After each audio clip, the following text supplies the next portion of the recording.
और इस वक्त मैं मौजूद हूँ गुरुग्राम के आर्टेमिस हॉस्पिटल में और यहाँ पर आज एक प्रेस कॉन्फ्रेंस है ब्रेन स्टॉक को लेकर के। आपने ये शब्द सुना होगा, ब्रेन स्टॉक।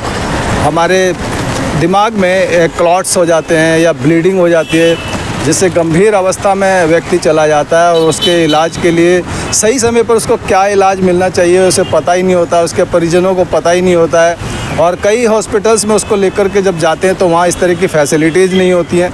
लेकिन ये गुरुग्राम के आर्टेमिस हॉस्पिटल में यहाँ पर आज न्यूरोसाइंस, न्यूरोलॉजी को लेकर के और इस बीमारी को लेकर के जो नई नई टेक्नोलॉजीज़ हैं उन सब को लेकर के आज यहाँ पर एक प्रेस कॉन्फ्रेंस है। ये ब्रेन स्टॉक क्या है, इसमें मरीज के साथ क्या होता है और उसके परिजनों को इसको लेकर के क्या विशेष तौर पे ख्याल रखना चाहिए, तो वो सब यहाँ पर प्रेस कॉन्फ्रेंस के ज़रिए इस बात को लेकर के बताने वाले हैं। बड़े बड़े एक्सपर्ट्स हैं, यहाँ पर डॉक्टर्स की टीम है। तो आइए इस प्रेस कॉन्फ्रेंस के ज़रिए आपको बताने की, समझाने की कोशिश करते हैं कि ब्रेन स्ट्रोक क्या है और उसमें हमें किस चीज़ का एहतियात रखना चाहिए, किस तरह की अवेयरनेस होनी चाहिए। तो इसी अवेयरनेस को लेकर के प्रेस कॉन्फ्रेंस है। तो आइए इस प्रेस कॉन्फ्रेंस का हिस्सा बनते हैं मेरे कैमरामैन अब्दुल के साथ। I am Dr. Manish Mahajan. I am the Associate Chief of Neurology and Head of Neuroimmunology, Department Artemis Hospital, Gurugram, and along with my colleague Dr. Tariq Martin, who is the Chief of Neurointervention and Co-Chief of Stroke Neurology. I welcome you all on board, and we are part of our Neurosciences Department.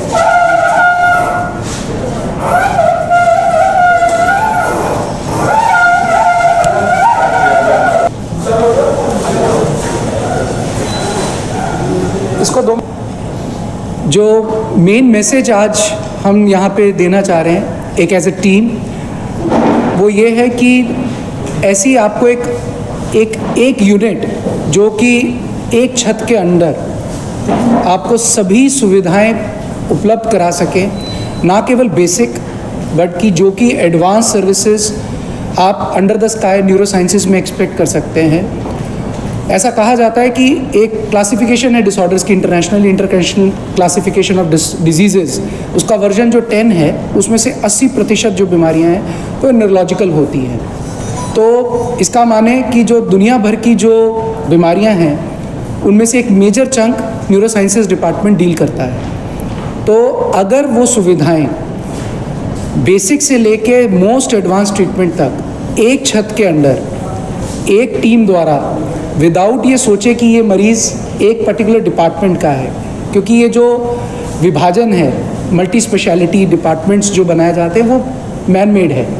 ऐसा एक इंसानी body के अंदर कोई विभाजन नहीं है। सो सभी अंग और जो बीमारी है उसमें कहीं ना कहीं मेडिकल इंटरवेंशन, कहीं क्रिटिकल केयर नीड, कहीं पे आपको इमीडिएटली इंटरवेंशन किसी, जैसे कि खून की नस के द्वारा अंदर घुस के उसको या तो ब्लॉक करना या उसको क्लॉट को निकालना, या फिर किसी भी ट्यूमर के कारण कोई मिर्गी पड़ना तो ट्यूमर का इलाज, किसी नस द्वारा कोई उठने वाली पेन तो पेन मैनेजमेंट। ऐसी सभी अगर हम बीमारियों की बात करें तो इमरजेंसी से लेके रूटीन केसेस से लेके उनकी एक आईसीयू केयर से लेके उसको एक सर्जिकल मैनेजमेंट, जो कि एक सिंपल ब्रेन के ऊपर जो सरफेस पे ब्लीडिंग होती है उसके अंदर जब एक छेद बना के उस ब्लीडिंग को निकाला जाता है, उससे लेकर उसका एडवांस ट्यूमर का ट्रीटमेंट जो ना केवल सर्जरी द्वारा बल्कि एक एडवांस रेडियोथेरेपी टेक्निक जिसको हम साइबर नाइफ कहते हैं,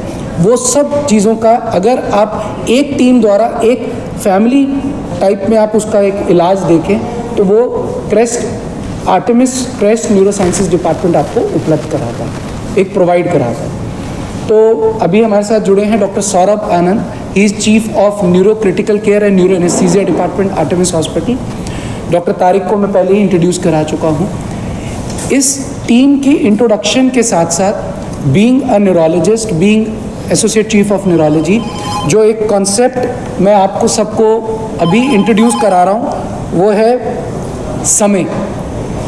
ये एक लिटरल मीनिंग भी है इसका, माने एक जो शब्द का मायने है, हमें मालूम है कि समय से बढ़ के बलवान कोई चीज़ इस दुनिया में नहीं है। सो इसकी इम्पोर्टेंस एक न्यूरोलॉजी या न्यूरोसाइंसेज विभाग से ज़्यादा कोई नहीं समझ सकता, क्योंकि कहा जाता है टाइम इज़ ब्रेन। समय ही ब्रेन है। क्यों? क्योंकि इसका सबसे ज़्यादा मायने है स्ट्रोक में। स्ट्रोक जो कि एक ब्रेन अटैक होता है, ठीक है, जिसमें कुछ लक्षण होते हैं जिनके लिए कुछ निमोनिक बनाए गए ताकि आम जनता समझ सके कि जिस प्रकार से छाती का दर्द हार्ट अटैक हो सकता है, वैसे ही क्योंकि हर ब्रेन के एरिया का जो अपना एक लक्षण होता है, तो इसलिए कई सारे लक्षण स्ट्रोक के लक्षण हो सकते हैं। तो उसके लिए निमोनिक दिया गया था बी फास्ट, माने यकायक होने वाली, कभी भी B for balance, E for eyes में दिक्कत, दिखने की दिक्कत, एफ फॉर फेस माने चेहरे का टेढ़ापन, ए माने आर्म या लेग की वीकनेस, एस माने स्पीच। तो जो टी है दैट इज़ टाइम, उसको हमने एक्सपेंड किया इस मैसेज द्वारा।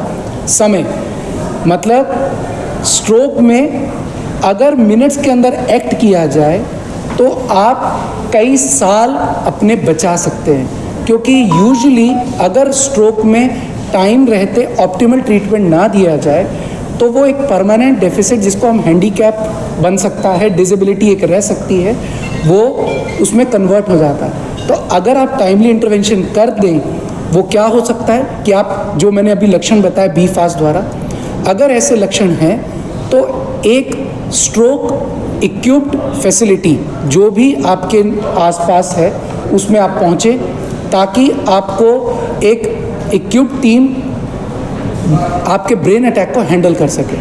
क्योंकि ब्रेन अटैक दो प्रकार का होता है, 85% लोगों में वो ब्लॉकेज के कारण होता है और 15% के अंदर वो लीकेज, जिसको हम ब्रेन हेमरेज कहते हैं, उसके कारण होता है। लक्षण एक जैसे दिखते हैं, एक केवल सीटी स्कैन द्वारा हम ये सुनिश्चित कर सकते हैं कि वो लक्षण ब्लीडिंग द्वारा है या संभवतः ब्लॉकेज द्वारा है।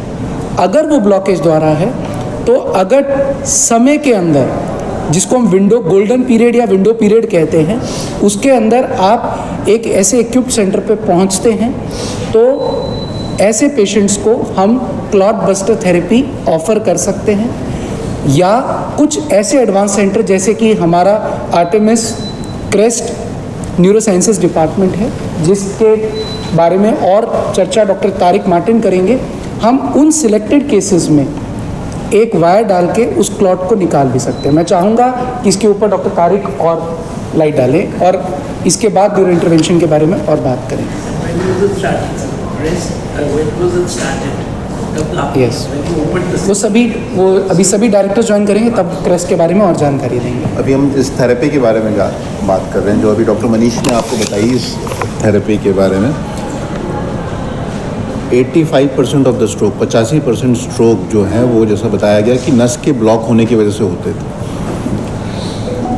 2015 तक बड़ी नसों का स्ट्रोक, बड़ी नस का जो स्ट्रोक होता है वो पूरे स्ट्रोक का 2/3 स्ट्रोक ही 1/3 होता है, 30 to 35%। बट स्ट्रोक से होने वाली डिसेबिलिटी का 70% कारण वो होते हैं और स्ट्रोक से होने वाली मौतों का 80% कारण वो होते हैं, बड़ी नस के स्ट्रोक। इसके ट्रीटमेंट में एक निहिलिज्म था, निहिलिज्म मतलब निराशावाद था कि हम ट्रीटमेंट नहीं दे पा रहे थे, उन मरीज़ों को वापस रिकवर नहीं करा पा रहे थे। 2015 तक ये मरीज़ रिहैबिलिटेशन थेरेपीज़ में चले जाते थे, ये मरीज़ बेड बाउंड हो जाते थे, वेजिटेटिव स्टेट पे रह पाते थे।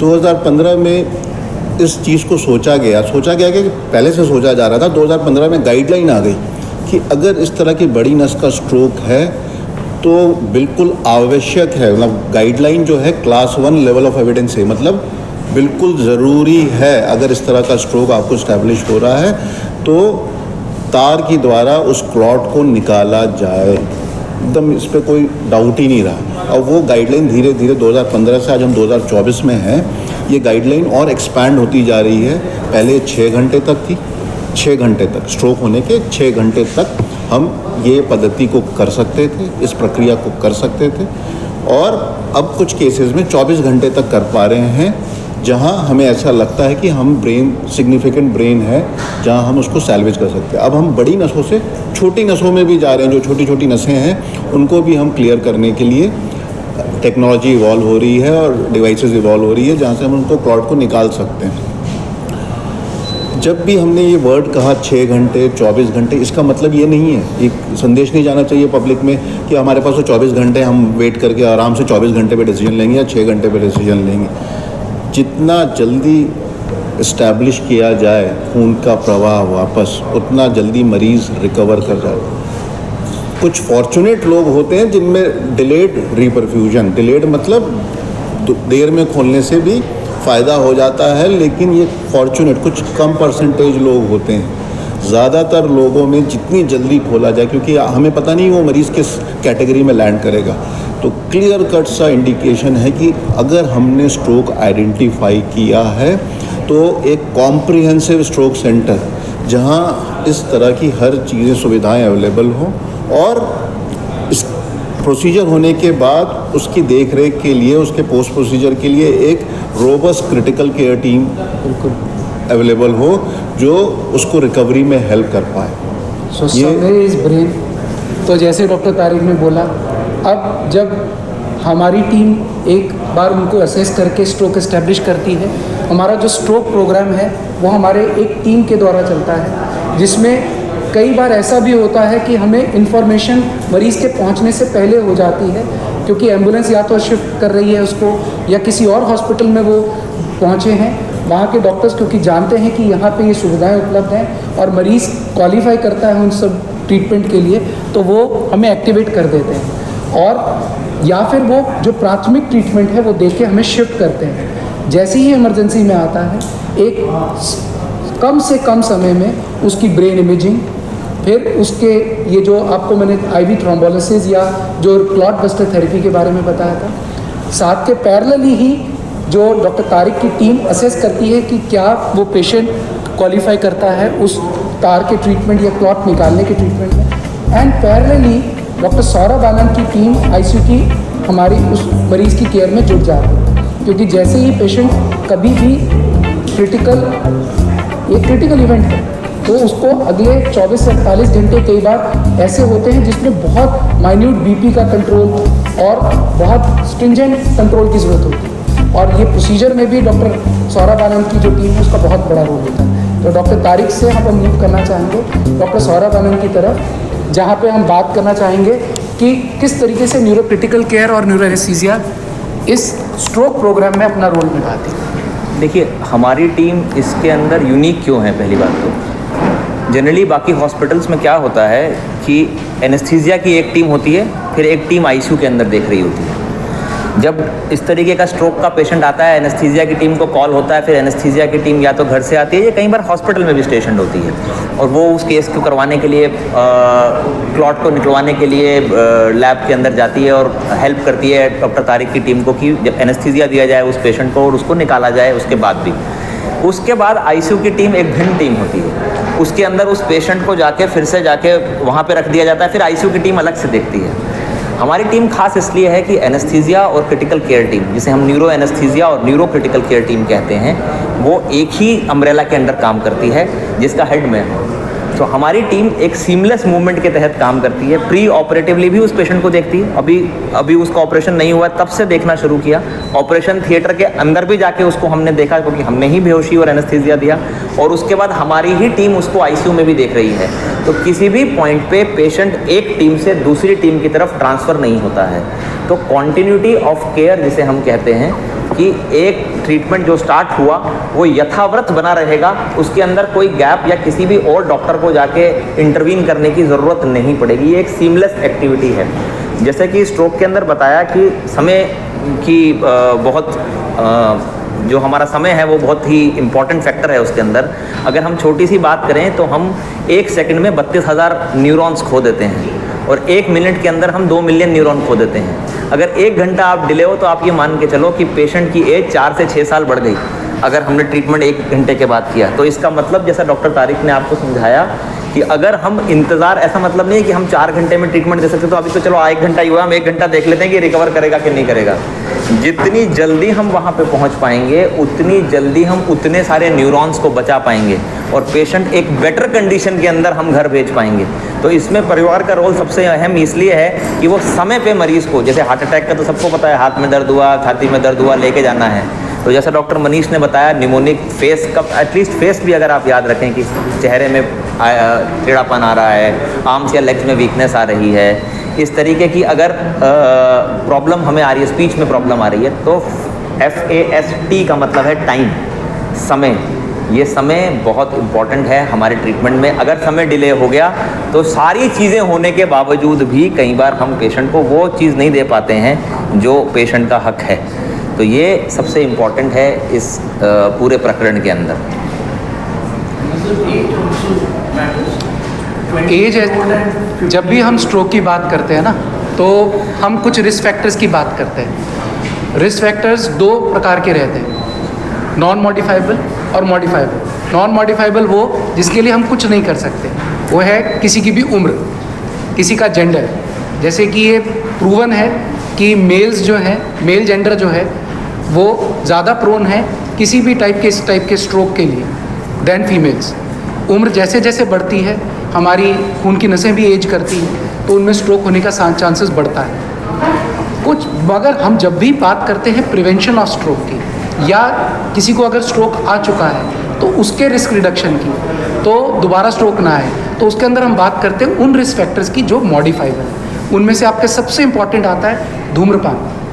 आपको धूम्रपान बिल्कुल रोकना, blood pressure control, hypertension control, उसका निरंतर regular treatment under proper medical care करना चाहिए। डायबिटीज़ का कंट्रोल, कोलेस्ट्रॉल का कंट्रोल, आपको कोई थायराइड की प्रॉब्लम तो नहीं है, ठीक है। इस प्रकार से सीडेंट्री लाइफस्टाइल तो नहीं है।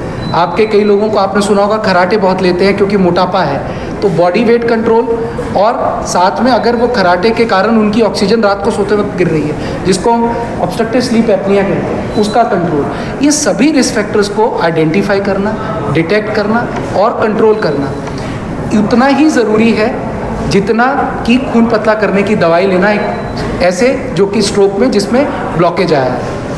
क्योंकि मैं हमेशा सबको समझाता हूँ कि गाड़ी आप चला रहे हैं, अगर आप तेज़ स्पीड पे चला रहे हैं, शराब पी के चला रहे हैं, ट्रैफिक रूल्स की पालना नहीं कर रहे हैं, तो आपके एक्सीडेंट होने के चांसेस बढ़ गए। एक एक करके रिस्क फैक्टर कम करते जाइए तो आपके अपने एक्सीडेंट होने के चांसेस कम होते चले जाएंगे। तो ये कहता है रिस्क रिडक्शन। जो इंसान सभी चीज़ों को फॉलो कर रहा है फिर भी उसका रिस्क है, क्योंकि नॉन मॉडिफाइबल रिस्क फैक्टर्स भी हैं, मगर ये कहीं नहीं कहता कि रिस्क फैक्टर्स कम की नहीं किए जा सकते। तो जो कई क्रॉनिक केसेस होते हैं उनके अंदर भी इंटरवेंशन का रोल रहता है, उसके बारे में डॉक्टर तारिक बताएंगे। और क्या स्कोप ऑफ सर्विसेज हैं जो न्यूरो इंटरवेंशन नामक एक डिपार्टमेंट है पूरा न्यूरो साइंसेज डिपार्टमेंट में, उसमें आती हैं, उनके ऊपर ज़्यादा डिटेल में बात करेंगे डॉक्टर तारिक। उससे पहले आपका बहुत अच्छा क्वेश्चन था एज से रिलेटेड। ये बहुत ही कॉमन क्वेश्चन है, क्या यंग एज में स्ट्रोक हो सकता है? बहुत अच्छा क्वेश्चन था। हम ज़्यादातर स्ट्रोक के मरीज़ देखते हैं वो एल्डरली होते हैं, लेकिन हमारी प्रैक्टिस में एक जनरल सी मान्यता है पब्लिक में कि भाई स्ट्रोक तो बूढ़े लोगों में ही होता है, 50-60 साल के बाद डायबिटिक, हाइपरटेंसिव, वो ही नहीं, यही लोग होते हैं जो स्ट्रोक होता है। आप यकीन नहीं मानेंगे, हमारी प्रैक्टिस में हम महीने के 3 से 4 मरीज़ यंग स्ट्रोक के देखते हैं, और ये इंसिडेंस बिल्कुल मैं इसके साथ दावे के साथ कह सकता हूँ हमने पोस्ट कोविड इंक्रीज़ पाया है। कोविड के बाद यंग स्ट्रोक का इंसिडेंस इंक्रीज़ हुआ है, पहली चीज़। दूसरी चीज़, जिस इन्वायरमेंट में, जिस लोकेलिटी में और ज्योग्राफी में हम रहते हैं, गुड़गांव, इसमें बहुत यंग पॉपुलेशन है, बहुत यंग पॉपुलेशन, उनकी लाइफस्टाइल में काफ़ी चेंजेस हैं, उनके वर्क पैटर्न में चेंजेस हैं, उनकी हैबिट्स जो हैं वो डिफरेंट डिविएट हो चुकी हैं। तो ये भी एक कारण है यंग स्ट्रोक होने का। और जब भी हमारे पास यंग स्ट्रोक आता है ना, और हम उनकी फैमिली को, ज़्यादातर जो यहाँ पे वर्किंग पॉपुलेशन है वो आते हैं, उनकी फैमिली यूजुअली दूर में होती है, उनको फ़ोन में जब इन्फॉर्म करते हैं, उनके कलीग्स लेके आते हैं, उनको जब हम बताते हैं कि भाई आपके मरीज़ को स्ट्रोक हुआ है, डिसबिलीफ, इसको स्ट्रोक 20 साल में, 25 साल में स्ट्रोक कैसे हो सकता है? तो स्ट्रोक किसी को भी स्ट्राइक कर सकता है एट एनी एज। अगर क्लॉट बनने की, उसकी नस में क्लॉट बनने की टेंडेंसी है, उसकी आर्टरी जो खून ले जा रही है उसके अंदर टेंडेंसी है, तो stroke can strike at any as, ऐसा कोई ज़रूरी नहीं है कि। दूसरा जो एक और चीज़ मैं अपनी स्कोप ऑफ सर्विस से पहले बात करना चाहूँगा, आप लोग के माध्यम से हम ये चीज़ अवेयरनेस को फैलाना चाह रहे हैं। ये एक हमेशा से हमारा प्रयास रहा है कि पब्लिक के अंदर जाएं और लोगों के अंदर स्ट्रोक अवेयरनेस, जैसे आप लोगों ने सुना ना कि बहुत कॉमनली सुना है ये तो हार्ट अटैक हो गया, लेकिन स्ट्रोक के बारे में अवेयरनेस नहीं है। हमने ऐसे ऐसे मरीज़ देखे हैं जो अस्पताल के पास में रहते हैं और जिनको स्ट्रोक हो जाता है, लोग इस चीज़ से अवॉइड, पहले तो डिनायल होता है कि नहीं स्ट्रोक तो हो ही नहीं सकता, ये तो कुछ सुन्न हो गया है, इसको थोड़ी देर में ठीक हो जाएगा। स्ट्रोक चीज़ को आइडेंटिफाई नहीं कर पाते, तो ये होना बहुत ज़रूरी है, ये चीज़ होना बहुत ज़रूरी है। अब मैं आता हूँ अपनी न्यूरो इंटरवेंशन। हम जब स्पेशलिटी की बात करते हैं, बहुत ही मुश्किल होता है समझाना कि हम एज ए न्यूरो इंटरवेंशन क्या करते हैं। न्यूरो इंटरवेंशन एक नई स्पेशलिटी है, ये न्यूरो साइंस का सेकेंड पार्ट ऑफ जो डेकेड था 2000 की, इसमें ये एक integral part of neuro science बना। बहुत ही आसान शब्दों में अगर मैं बताऊं तो एक तरह का हम प्लम्बिंग का जॉब करते हैं दिमाग की, ब्रेन की नसों में, या वो लीकेज कर रही हूँ या ब्लॉक हो गई। तो जैसे प्लम्बर नसों को, लीकेज को रोक देता है या ब्लॉक को खोल देता है, तो दिमाग की नसों को हम बहुत सारी डिफरेंट प्रोसीजर्स हैं, डिफरेंट चीज़ें इवॉल्व हो रही हैं और ये बहुत तेज़ी से इवॉल्व हो रही हैं। आज से 10 साल पहले हम जहाँ थे, आज 10 साल पहले उसमें ऐसी ऐसी चीज़ों को हम कर पा रहे हैं जो बिल्कुल सोच नहीं सकते थे। तो काफ़ी ट्रेमेंडसली फास्टली इवॉल्विंग फील्ड है, नए चीज़ें आ रही हैं जिसमें बहुत सारी जो चीज़ों का जहाँ हमें आंसर नहीं था कि ये ट्रीट कर सकते हैं, उन चीज़ों को, जैसे स्ट्रोक एक एग्जांपल है, लार्ज वेसल स्ट्रोक, उसको हम ट्रीट कर पा रहे हैं। ये एक कैथलैब के अंदर, कैथलैब बेस्ड मशीन के अंदर प्रोसीजर होता है। अब जब हम कैथलैब की बात करते हैं तो कार्डियोलॉजी कैथलैब भी होती है, कार्डियोलॉजी की भी आपने सुने होंगे प्रोसीजर्स होते हैं, वो कैथलैब में होते हैं। बट जो न्यूरो की डेडिकेटेड कैथलैब होती है, न्यूरोलॉजी की प्रोसीजर, जहाँ इस तरह के प्रोसीजर्स हो सकें, वो एक अलग ही मशीन होती है। उसकी हाईएस्ट एंड मशीन जो कंट्री में कहीं भी अवेलेबल हो सकती है, दुनिया में कहीं भी अवेलेबल हो सकती है, रादर आई वुड से, वो हमारे पास है विद ऑल इनकॉर्पोरेटेड सॉफ्टवेयर। तो हर तरह के प्रोसीजर्स, मशीन और पर्सनल, ये दो बहुत इंपॉर्टेंट चीज़ होती हैं विद द मटीरियल्स। तो we have got all 3 ingredients available to handle any sort of these procedures which can be done anywhere in the world, even somewhere I would say rather it can be done better than anywhere else in the world. देखिए, जैसे doctor साहब ने अभी बहुत ही इसमें बताया, modifiable और non modifiable risk जो चीज़ें हैं, तो उसी चीज़ को मैं दोहरा रहा हूँ। एज, सेक्स और रेस जो है वो एक नॉन मॉडिफाइबल, इनको तो आप बदल नहीं सकते ना। मॉडिफाइबल रिस्क में blood pressure, diabetes, smoking, alcohol, excessive alcohol intake, lack of sleep, lack of physical activity, ये और या मेटाबॉलिक डिजीज़, ये सब एक कारण होते हैं स्ट्रोक को करने की। तो ये कारणों को हम बदल सकते हैं। एक चीज़ जो है लैक ऑफ स्लीप, स्लीप एक बहुत इंपॉर्टेंट मैकेनिज़्म है किसी भी स्ट्रोक के प्रिवेंशन के लिए, जिसको अवॉइड, जिसको कम तवज्जो दी जाती है।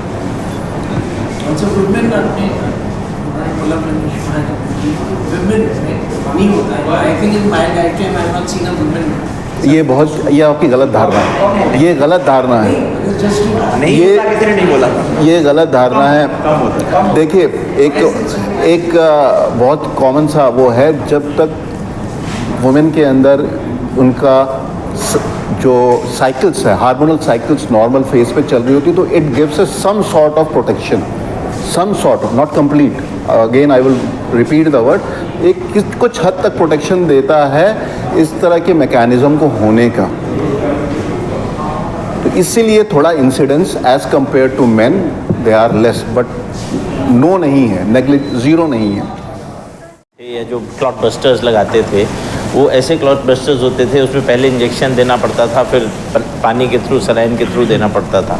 अब कुछ ऐसे क्लॉट बस्टर्स आ गए हैं जिनको एक ही बार सिंगल इंजेक्शन में दे सकते हैं, तो उसमें टाइम और बच जाता है हमारा। जैसा कि डॉक्टर साहब ने आपको पहले ही बताया कि हर सेकंड में करीब 30 से 40 लाख सेल्स हैं जो डेड हो जाते हैं ब्रेन के। पहली चीज़ तो ये। दूसरी चीज़, न्यूरो प्रोटेक्शन पे बहुत रिसर्च हो रही है कि जो हिस्सा डैमेज होने से बच गया है परंतु होने की कगार पे है, उनको रिवाइव करने के लिए बहुत सारे दवाइयाँ हैं जो चल रही हैं, अभी रिसर्च चल रही है। बट देखिए, रिसर्च से इम्पोर्टेंट है जागरूकता। अब हम किसी मरीज़ से मिलेंगे, 100 मरीज़ देख लेंगे ज़्यादा से ज़्यादा, एक दिन में साल में 50,000 मरीज़ देख लेंगे। आप लोगों में से हर आदमी जो है उसकी प्रेजेंस जो है वो लाखों लोगों में है। तो सबसे ज़्यादा ज़रूरी चीज़ है कि जो उपलब्ध है उसका यूटिलाइजेशन तो ठीक से करें। हमारे पास पेशेंट्स ऐसे हैं जो आते हैं जिनको हम जानते हैं पैरालिसिस है, जिनको हमें मालूम है कि वो क्लॉट बस्टर लगा के वो बहुत अच्छे तरीके से इम्प्रूव हो सकते हैं। वो कहते हैं नहीं, हम तो जाएंगे, फलाने फलाने वैद्य साहब हैं, वो रहते हैं सिरसा के पास, वो नाक में घास डालते हैं, उससे ठीक हो जाता है। तो ये भी हमारे पास अभी इंफॉर्मेशन नहीं है कि ये ट्रीटमेंट उपलब्ध है, ये स्ट्रोक के अर्ली साइंस हैं। जैसे ही आपको ये अर्ली साइंस उपलब्ध या फील हो, आप इमीडिएटली किसी डॉक्टर के पास जाइए और एक ऐसे अस्पताल में जाइए जिसमें सारी सुविधा उपलब्ध है। कम से कम ऐसे स्थान पर तो अवश्य जाएं जहाँ पे एक सीटी स्कैन उपलब्ध है और कोई एक न्यूरोलॉजिस्ट है जो आपको शुरुआती ट्रीटमेंट स्टार्ट कर सकता है।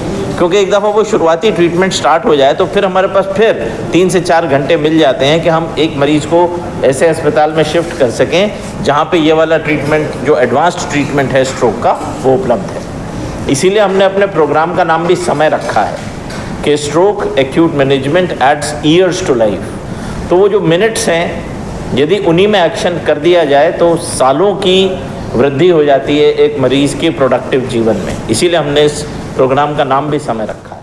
प्रोग्राम था, उसका करने का जो मेन मोटिव था वो आपको ये बताना था कि हम जो सारी स्पेशलिटीज़ हैं हम लोग सीमलेसली काम करते हैं।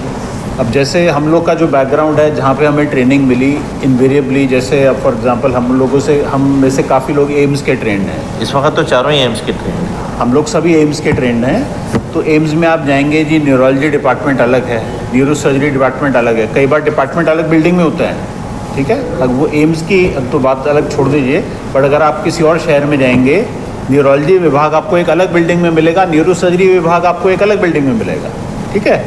तो यहाँ जो आज हम एक और बड़ी चीज़ कन्वे करना चाहते थे कि आपके सामने जो हम लोग बैठे हैं वो हम सीमलेसली काम करते हैं। अगर एक इनके पेशेंट को मेरी ज़रूरत है तो 5 मिनट का टाइम मिलेगा मुझे और मेरी टीम को इनके साथ जुड़ने के लिए, ठीक है। अगर हमारे किसी पेशेंट का वार्ड में मिर्गी का दौरा पड़ गया तो मुझे डॉक्टर सौरभ के ज़रूरत पड़ेगी, 5 मिनट के अंदर हमारा पेशेंट आईसीयू में होगा और डॉक्टर सुमित की टीम से कोई देखेंगे मिर्गी के इलाज के लिए। स्ट्रोक की बात अभी हो रही है। स्ट्रोक का अंदाज़ा अगर हम लगाएं तो 70% मेडिकल मैनेजमेंट रहता है, प्रिवेंटिव मैनेजमेंट रहता है। 20-30 पेशेंट्स हैं जो डॉक्टर तारिक के पास आएंगे और हम डिसाइड करेंगे कि नहीं जी, अंदर के रास्ते हमको नस खोलनी है। और 100 में से 5 या 10 ऐसे होंगे जिनके दिमाग में सूजन इतनी होगी कि उसके बाद हमें एक हड्डी का बहुत बड़ा टुकड़ा हटा के दिमाग को जगह देनी पड़ेगी, सूजे हुए दिमाग को फैलने के लिए जगह देनी पड़ेगी। तो बेसिकली जो एक मेन मुद्दा था वो बताने का कि एक क्रॉस फंक्शनल टीम वर्क की ज़रूरत है, जो आजकल हमारी कंट्री में बहुत ही कम हॉस्पिटल्स में इस तरह का क्रॉस फंक्शनल टीम वर्क है। अगर आप गवर्नमेंट हॉस्पिटल में देखें उनकी अलग प्रॉब्लम है। अगर आप प्राइवेट हॉस्पिटल लेंगे, आम तौर पे आपको प्राइवेट हॉस्पिटल में भी न्यूरो सर्जरी की 3 अलग टीम मिलेंगी, न्यूरोलॉजी की 2 अलग टीम मिलेंगी, आईसीयू भी 2-3 अलग मिलेंगी। तो ये हमारा जो पर्पज़ है आपको आज बुलाने का, एक और बड़ा पर्पज़ है कि सीमलेस टीम वर्क। ये पूरी न्यूरो टीम एक ही है जो आपके सामने बैठी है, 1 यूनिट है, ठीक है। दूसरा जो आपका सवाल था साइबर नाइफ से रिलेटेड, तो देखिए साइबर नाइफ है क्या। साइबर नाइफ बेसिकली हम बहुत ही हाई डोज रेडिएशन को प्रिसाइजली फोकस करके एक पॉइंट पे डालते हैं। और अच्छी बात है, जैसे अगर हम आपको एक उदाहरण दें, सूरज की किरणें हम सबको मिल रही हैं, पर अगर आप मैग्नीफाइंग ग्लास से उसको फोकस करते हैं तो आप उससे कोई भी चीज़ जला सकते हैं।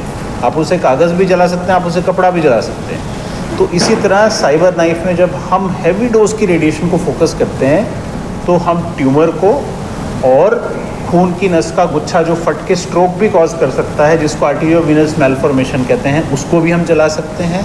कई बार एक कंडीशन होती है ट्राइजेमिनल न्यूरैल्जिया, जिसमें एक हिस्से में चेहरे में बहुत ही सीवियर पेन होता है, बिजली के करंट की तरह पेन होता है। तो उस नर्व को भी हम टारगेट करके उसको शांत कर सकते हैं रेडिएशन डाल के, जिससे वो पेन ठीक हो जाए। तो बेसिकली जो साइबर नाइफ है वो एक ऐसा टूल है जिसकी न्यूरोसाइंसेस की अलग अलग बीमारियों में अलग अलग एप्लीकेशन है। मेन एप्लीकेशन ट्यूमर और खून की नस के गुच्छे पे है जिसको हम AVM कहते हैं। जी इस तरह के इलाज बहुत महंगे होते नहीं, हैं। पार्किंसन का देखिए ये सामान्य जो नहीं लोग हैं जिनको ये अफोर्ड नहीं कर सकते, उसका भी मैं तरीका नहीं, उसका भी मैं उसका जो प्रॉब्लम है, देखिए इलाज तो मुफ्त मिल सकता है ना। पहले हम लोग एम्स में थे, हम तो एम्स में मुफ्त इलाज कर रहे थे, बट इसमें जो हमें टेक्नोलॉजी लगानी है पेशेंट के अंदर, इसमें वायर है, कनेक्टर है और एक बैटरी है जिसमें कि अपना एक चिप और माइक्रो प्रोसेसर है, कंप्यूटर है। इस तरह की टेक्नोलॉजी तो हमें मुफ्त में नहीं मिल सकती। और अनफॉर्चुनेटली हमारी कंट्री में ये जो पेसमेकर है जो ब्रेन में या हार्ट में लगता है, अभी हमारी कंट्री में नहीं बन रहा है। हम उम्मीद कर रहे हैं अगले कुछ सालों में हमारी कंट्री में ये बनने लगेगा, तब आप देखोगे DBS सर्जरी की कॉस्ट आधी से भी कम हो जाएगी, बट तब भी कुछ तो कॉस्ट आएगी। तो इसका जो प्रैक्टिकल सोल्यूशन है कि हमारी कंट्री में अभी भी मेडिकल इंश्योरेंस बहुत महंगा नहीं है। आज की डेट में भी अगर आप अपनी और अपनी फैमिली के लिए 20, 25, 30 लाख रुपए के कवर वाला इंश्योरेंस खरीदते हैं तो साल के 50-60 हज़ार रुपये में आपको वो इंश्योरेंस मिल जाता है।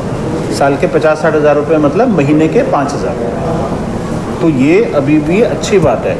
अगर हम वेस्टर्न कंट्री से कंपेयर करें, वहाँ मेडिकल इंश्योरेंस बहुत एक्सपेंसिव है। तो आपको ये प्रेस कॉन्फ्रेंस के जरिए बताने की हमने कोशिश करी कि ब्रेन स्ट्रोक क्या है और ऐसे केसेस में मरीज के परिजनों को क्या एहतियात बरतने चाहिए, कैसे कहाँ पहुँचना चाहिए। तो ये सब लेकर के आपके जो भी सुझाव हो, जो भी विचार हो, हमारे साथ ज़रूर साझा कीजिएगा। इसी के साथ मैं रूप सिंह गुसाई अपने कैमरामैन अब्दुल के साथ आप सभी से अनुमति चाहता हूँ। जल्द मिलूँगा, तब तक आप अपना बहुत ख्याल रखिएगा। नमस्कार, धन्यवाद, जय हिंद, जय भारत।